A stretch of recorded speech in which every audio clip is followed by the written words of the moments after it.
20 जुलाई 1969 ये वो तारीख है जब अमेरिकी स्पेस एजेंसी नासा ने इतिहास रचा था। अपोलो मून मिशन के तहत पहली बार किसी इंसान ने चांद पर कदम रखा था। नील आर्मस्ट्रॉन्ग वो पहले एस्ट्रोनॉट थे जिन्होंने चांद पर पहुंचने के साथ इतिहास में अपना नाम दर्ज करवा दिया। उनके बाद उनके साथी बज ऑल्ड्रिन चांद पर उतरे थे। इस स्पेस मिशन में तब 25 अरब डॉलर यानी आज के हिसाब से करीब 2 लाख करोड़ रुपए खर्च हुए थे। अमेरिका में 29 जुलाई 1958 को नासा का गठन हुआ था और उसके 11 साल बाद ही नासा ने 3 एस्ट्रोनॉट को चांद पर उतारकर दुनिया को हैरान कर दिया। चांद पर उतरते ही नासा ने स्पेस वॉर में सभी देशों को पीछे छोड़ दिया। अपोलो 11 को मिलाकर अब तक कुल 12 लोग चांद पर पहुंच चुके हैं। हालांकि कई थ्योरी ऐसी भी हैं जिनके मुताबिक नासा का मशहूर अपोलो मिशन एक बहुत बड़ा झूठ था। चांद की जिस लैंडिंग का प्रसारण पहली बार जुलाई 1969 में लोगों ने देखा, उस फोटोज पर भी सवाल उठे। नासा ने अपनी रिपोर्ट में बताया कि अमेरिका में 5% लोग ऐसे भी हैं जो मानते ही नहीं कि चांद पर किसी इंसान के कदम पड़े थे। नील आर्मस्ट्रॉन्ग ने 20 जुलाई 1969 को चांद पर कदम रखा था, लेकिन चांद से वापसी के बाद ऐसा विवाद शुरू हुआ जो अपने आप में एक मिस्ट्री में बदल गया। उस दौर में लोगों ने साफ साफ कह दिया कि नील ने चांद पर कदम रखा ही नहीं, और इस विवाद को जन्म देने वाले लोगों ने इसके पीछे अपने अपने तर्क दिए।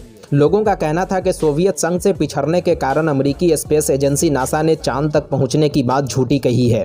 वो झूठ बोलकर अपनी छवि खराब होने से बचाना चाहता है। लोगों के बीच चल रही अफवाहों को बल तब मिला जब 1976 में अमेरिकी नेवी के प्रोफेसर और नासा के मून मिशन का हिस्सा रहे बेल केसिंग ने अपनी एक किताब पब्लिश की, जिस किताब का नाम था we never went to the moon, America's $3 billion swindle. अपनी इस किताब में केसिंग ने उन तमाम थ्योरी का जिक्र किया था जिससे अमेरिका का मून मिशन झूठा साबित होता है। केसिंग ने अपनी किताब में तर्क दिया कि चांद पर जब हवा नहीं, फिर बिना हवा के अमेरिकी झंडा चांद पर कैसे लहरा रहा है। इंसान के मून पर उतरने की बात का मजाक उड़ाने वाले लोगों ने कहा कि यह कैसा आसमान है जहां तारे ही नजर नहीं आ रहे हैं। इतना ही नहीं, चांद की सामने आई तस्वीरों में दिखे जूतों के निशान तक को झूठा बताया गया। लोगों ने कहा जब चांद पर नमी नहीं है तो भला वहां पर जूतों के निशान कैसे पड़ सकते हैं। नासा की मून लैंडिंग असल में हॉलीवुड डायरेक्टर की फिल्म वॉइस ऑफ अमेरिका के मुताबिक अमेरिकी मून लैंडिंग को लेकर यहां तक कहा जाता है कि मशहूर हॉलीवुड डायरेक्टर स्टेनले क्यूब्रिक ने नासा के लिए मून लैंडिंग को एरिया 51 में फिल्माया था। एरिया 51 अमेरिका नेवाद में एयरफोर्स का एक क्लासिफाइड बेस है। तो क्या सच में अमेरिका ने मून लैंडिंग को स्टूडियो में फिल्माया था, या फिर सच में इंसान चांद की ज़मीन पर अपना कदम रख चुका है? आइए जानते हैं पूरी कहानी आज की इस वीडियो में। मगर उससे पहले अगर अभी तक आपने अपने चैनल रियल कहानी को सब्सक्राइब नहीं किया तो अभी कर लें, ताकि ऐसे ही और भी इंटरेस्टिंग और नॉलेजेबल वीडियोज़ की नोटिफिकेशन आप तक पहुँचती रहे। तो चलिए वीडियो की शुरुआत करते हैं।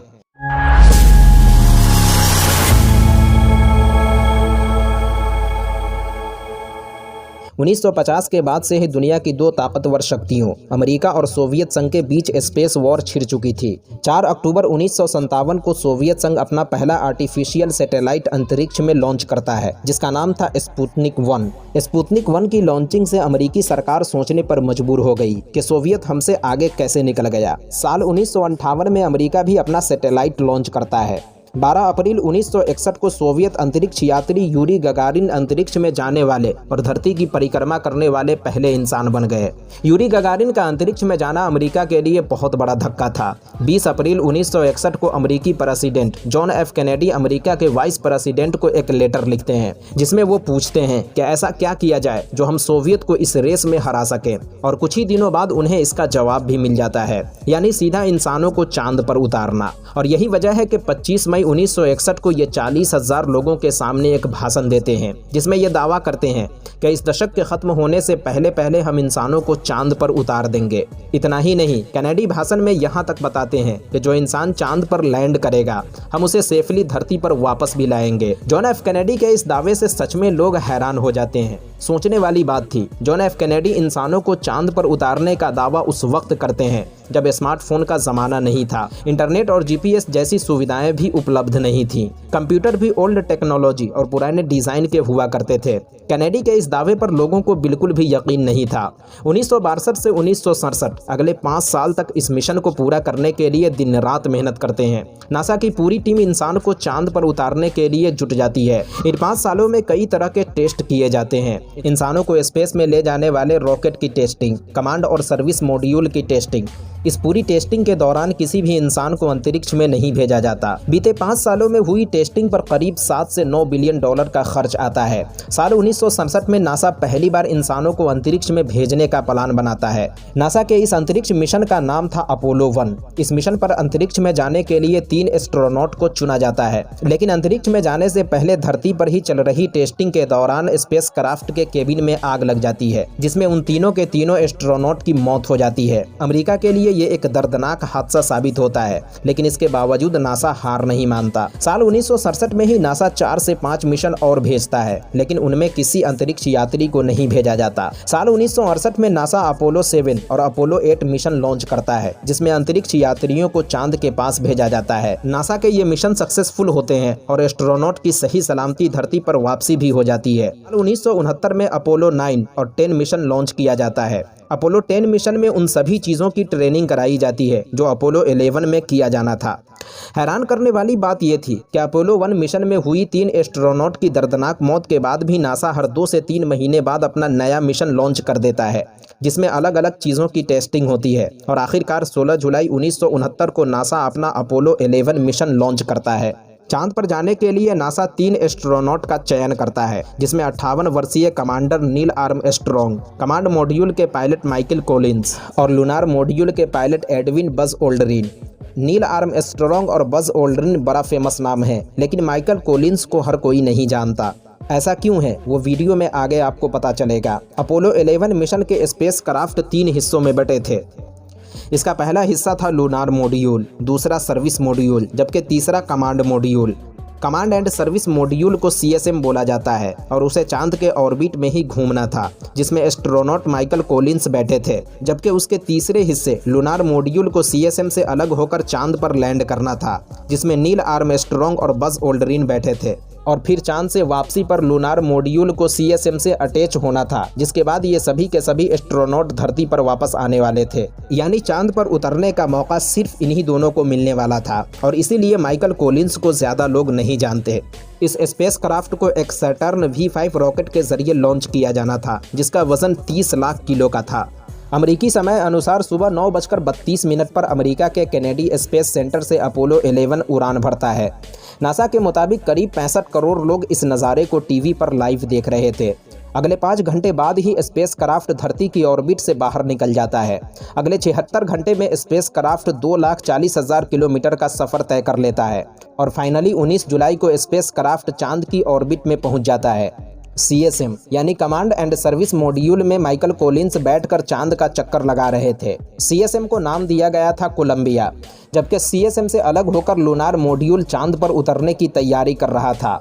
लूनार मॉड्यूल को नाम दिया गया था ईगल।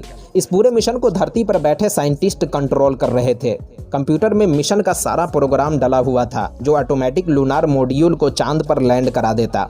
लेकिन चांद की सतह से सिर्फ 150 मीटर की दूरी पर नील आर्मस्ट्रॉन्ग देखते हैं कि लूनार मॉड्यूल ऐसी जगह लैंड करने जा रहा है जहां बड़े बड़े पत्थर हैं, और नील आर्मस्ट्रॉन्ग लूनार मॉड्यूल का कमांड अपने हाथों में ले लेते हैं और फिर उस जगह से कुछ दूरी पर उसे लैंड कराने की कोशिश करते हैं। करीब 8:16 पर बज ओल्ड्रिन देखते हैं कि फ्यूल सिर्फ 5% बचा हुआ है। वो मिशन कंट्रोलर से संपर्क करते हैं कि क्या किया जाए। मिशन कंट्रोलर 1 मिनट का समय लेते हैं और इसी 1 मिनट में तय करना था कि ईगल को चांद पर लैंड कराना है या नहीं।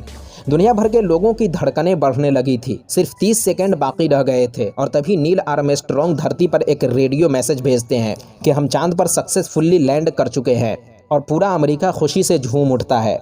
फिर नील आर्मस्ट्रॉन्ग अपना भारी भरकम स्पेस सूट पहनकर चांद पर उतरने की कोशिश करते हैं। जगह काफ़ी कम थी। उतरते समय लूनार मॉड्यूल के ऊपर का एक बहुत इंपॉर्टेंट हिस्सा टूट जाता है, लेकिन नील आर्मस्ट्रॉन्ग को इसके बारे में पता नहीं चलता, क्योंकि चांद पर हवा नहीं, इसीलिए यहाँ पर कोई भी आवाज़ सुनाई नहीं देती। और आखिर नील आर्मस्ट्रॉन्ग चांद पर अपना पहला कदम रखते हैं।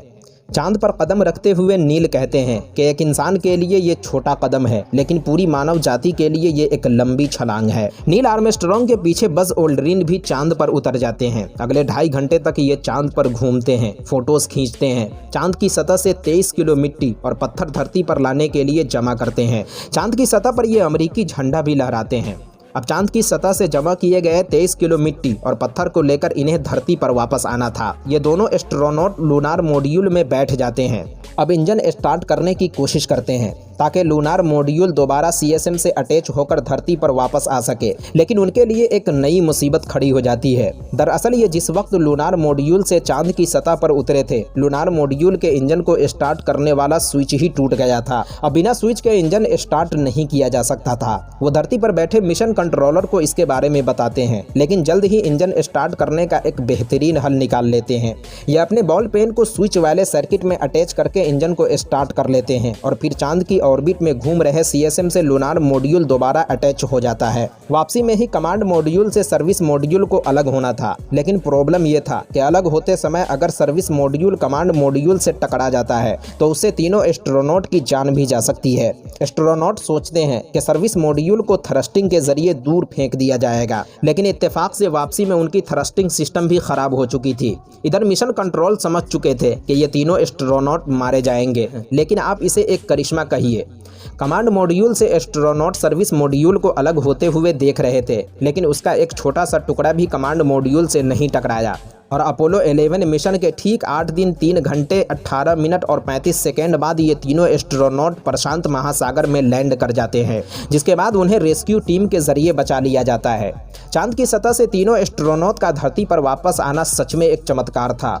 चांद से वापसी पर तीनों एस्ट्रोनॉट को 14 दिनों के लिए क्वारंटीन किया जाता है, क्योंकि डर ये था कि कहीं ये चांद से कोई ऐसा वायरस या फिर बीमारी ज़मीन पर लेकर आ गए हों जो लोगों के लिए एक नई मुसीबत न बन जाए। लेकिन ऐसा कुछ होता नहीं है और 2 हफ्ते बाद इन्हें क्वारंटीन से बाहर निकाल दिया जाता है। चांद पर सक्सेसफुल लैंडिंग के बाद पूरी दुनिया में अमेरिका की वाहवाही होने लगती है। हर अखबार, टीवी और न्यूज़ चैनल की हेडलाइन में ये खबर छपने लगती है। अमेरिकी प्रेसिडेंट जॉन एफ कैनेडी ने जो दावा किया था कि इस दशक के ख़त्म होने से पहले हम इंसानों को चांद पर उतार देंगे, वो पूरा हो चुका था। दोस्तों, ये तो हो गई मून लैंडिंग की पूरी कहानी, लेकिन सवाल ये है कि अमेरिका द्वारा किया गया दावा कि इस दशक के ख़त्म होने से पहले हम इंसानों को चांद पर उतार देंगे, अमेरिका का ये दावा सिर्फ 1 साल बाद यानी 1970 में ख़त्म होना था। तो कहीं ऐसा तो नहीं अमेरिका अपनी इज्जत बचाने के लिए इस पूरी मून लैंडिंग को धरती पर ही फिल्माया हो? लेकिन सवाल ये है कि अगर अमेरिका इतना बड़ा झूठ बोलता तो उसका सबसे विरोधी और कट्टर दुश्मन सोवियत संघ कभी इसको कबूल नहीं करता। लेकिन सोवियत ने इस बात को एक्सेप्ट किया कि अमेरिका द्वारा चांद पर उतरने का दावा सही है। एक दूसरा सवाल ये था कि जब चांद पर हवा नहीं तो फिर ये झंडा कैसे लहरा रहा है? तो इसका जवाब ये है कि आमतौर से जब हम कोई भी झंडा लगाते हैं तो उसे एक सीधी रॉड या स्टिक में डालते हैं और झंडा हवा के कारण लहराने लगता है। लेकिन अमेरिकी स्पेस एजेंसी को पहले से पता था कि चांद पर हवा नहीं, तो झंडे को सीधा रखने के लिए एक ऊपर से भी स्टिक डाला गया था ताकि झंडा सीधा रहे। अगर ये स्टिक नहीं होता तो चांद पर हवा न होने के कारण ये नीचे की तरफ लुढ़क जाता। दूसरी बात, चांद की जमीन पर झंडा लगाने में भी दिक्कत आ रही थी, इसीलिए ये झंडा उन्हीं वक्तों में हिलता हुआ नजर आएगा जिस वक्त एस्ट्रोनॉट इसे चांद की जमीन पर गाड़ने की कोशिश कर रहे थे।